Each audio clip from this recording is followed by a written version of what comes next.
move for me was changing from growing Vin Ordinaire grapes, common varieties, Carrigan, Zinfandel,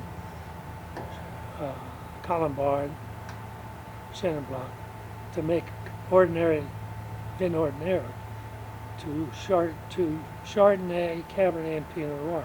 That was a big move because there was no market for it. There was nobody buying. But I went to Bob Mondavi, Louis Martini in Napa Valley, and Brother Tim and Christian Brothers, and they all came up to the property at different times. And we talked about what I wanted to do, and they all gave me a green light. Said, you're doing the right thing for the future, not for right now, but for the future, you're going in the right direction. When did you begin to see the turnaround in that? Oh, about 4 or 5 years, because Mondavi and Christian Brothers, those guys came up, bought grapes from me. Winties, they all come up because they were varietals, and they were starting to make varietals, and they couldn't buy them anywhere because nobody had them. That was a big change. 5 or 6 years. When the vines really start producing well, 5 or 6 years after they start producing, then I started having a pretty good market. Then I could sell them for good money too.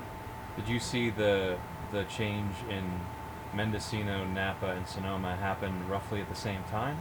Well, Napa was trying to change about the same time, because you see, you had the Mondavis, they had varietals.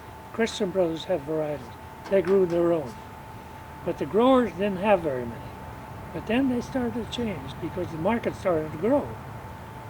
The Cabernet and the Chardonnay and Pinot market began growing. Would you consider the Sonoma Valley similar to Mendocino in that it was made up of primarily growers that Napa helped? Yeah, they helped.